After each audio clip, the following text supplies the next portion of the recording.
why I'm against the increase. There's statistical information that I need to get into a very short period of time, and I will tell you that after this evening's events, you guys can pick up paperwork that has my blog down. It's servant leader at blog.blogtownhall.com. Excuse me. That will show you these statistics. I'll have it on in the next 48 hours, so you know that I'm not making up statistics as I go.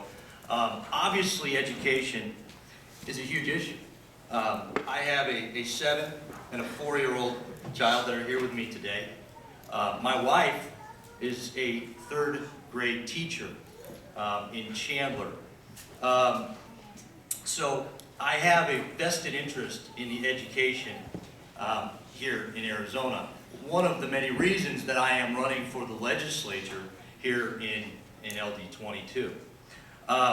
Because of our time constraints, I'm going to ask you just bear with me. I'm going to read some just statistical information so that you better understand where I'm coming from and why I believe what I believe. The historical trends show that the American spending on public education is at an all-time high. Between 1970 and 2005, average per pupil expenditures in American public schools have increased from $4,060 to $9,266 per student per year. That is an increase of over 100%. We're nowhere close. Well, sir, we are actually. And I'll back this up. If you can just, I'll put the information and the links to my information. I'd be more than happy to do that. In the same time period, reading scores in the United States have remained flat. In 1990 to 1991, the average graduation rate in the United States of America was 73.7%. The most recent estimate for 2005-2006 school year shows the national freshman graduation rate has dipped to 73.4%. In Arizona, between 2001-2002 school year and 2006-2007 school year, spending per student increased 19%. The graduation rate decreased from 74.2% to 70.5%. In that same time period, according to a study done by Morgan Quinto, they give it an award. It's called Smartest State Award. Arizona dropped. In 2002, Arizona was the 44th smartest state, and they dropped.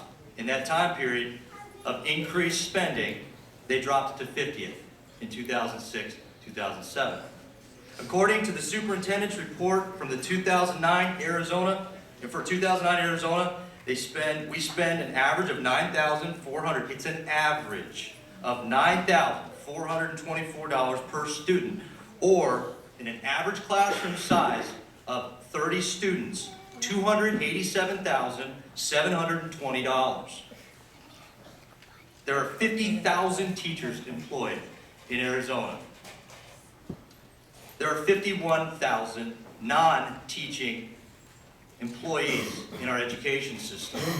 As a ratio of greater than 1 non-teaching position for every teacher. We have a bureaucracy problem, not a student or dollar problem. In 2008, the average teacher's salary was $45,772. Again, I understand you guys. What does it start at? It starts at 30, which is about which is the lowest in the nation. You're absolutely right, sir. Actually, I'll agree with everything that you guys are saying. Real quick, I agree. It's far too low. Stop saying the average and start stating the truth. No, well, you have to. Real quick, it's okay. It's okay. This is unacceptable behavior. It's okay. Guys, you know, I understand the passion. Okay, I understand. I do. You have to have averages because you have a high and you have a low. You have to have the average. Okay, that's the only way to actually give the information. Yeah, So the fact is, that is on average if you would listen. 15% of the classroom dollars. 15%. Teachers don't make enough. I agree 100%. The fact is, we again have a bureaucracy problem. Okay? 2008, public versus private education. $10,889 per student on a national average, paid per student. Private education, $5,427 paid per student. Charter schools, $6,585. 62 to 67% of public school students go on to college. 90 to 95% of private school students go on to college, yet they're functioning on 50% less dollars. We have to ask ourselves the question, why? Because private schools don't get to pick what No students they get. IQs, parent involvement, come on. The fact of the matter is, it's still half. Private You schools can don't get to factor in pick what kids. increases. Sir, again, I will give you the statistics. It will be on my website. I do invite you. In summary, if money was the primary indicator of education quality, then states that spend the most would have the best education system, correct? Can anyone dispute that? No, you can't. But that's not where we are as a country.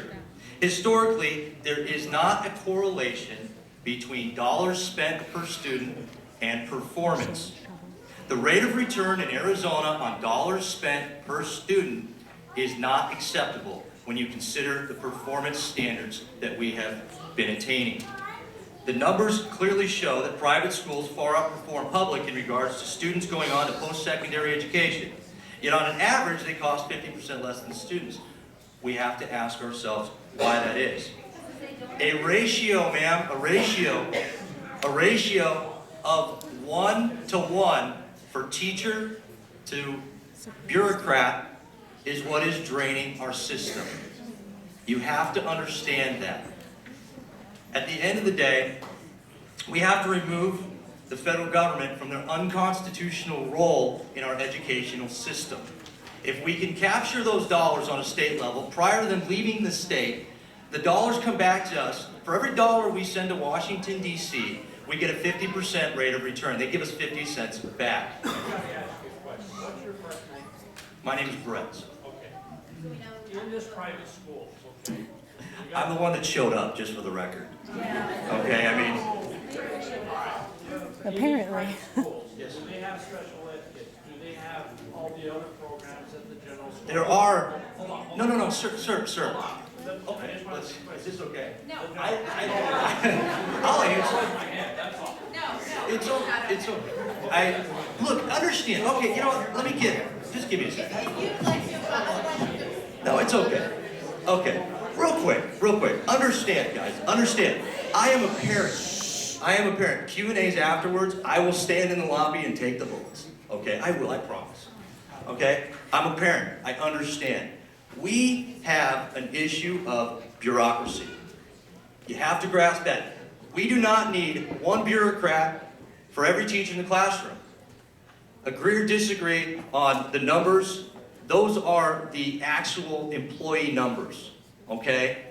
Guys, taking $1 billion a year out of the economy in the single worst economic time since the Great Depression is the single worst thing that we can do to get to recovery.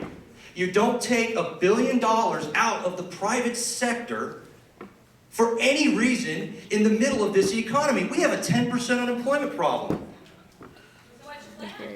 They want teachers and administrators to be unemployed. No, actually, I don't want teachers to be unemployed. And it's funny, I would prefer, and we can do Q&A after, you guys can come get me. But understand, I'm not anti-teacher. My wife is a teacher, so that's really pretty unfair.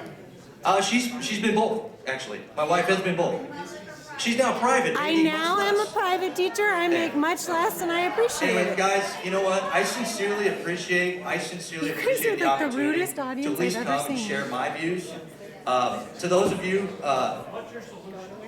he's done speaking, and like he said, he's kind enough to be in the lobby after to answer your I'm question. just curious, the solution, what he's coming, what's his platform, what's his solution Okay. to the bureaucracy? well, first of all, we have to trap the federal dollars before they leave, sir. We have to stop the federal government from overstepping their constitutional bounds Hey, we've got a bunch of students here. Can some student here show me in the Constitution, which is the law of the land, where, yeah, it is the law of the land. Can you guys show me where it says that the federal government is in charge of the education system? Can you show me that? Absolutely. There are, in Article 1, Section 8 of the Constitution, there are 20 very specific points that are the role of the federal government. According to the 10th Amendment of the Constitution, everything else falls to the state level. Everything. They have 20 distinct roles. Guys, I thank you for your time. You may not like me, I understand, but at the same time, I felt it was important to come and at least give another side of the story. Thank you very much.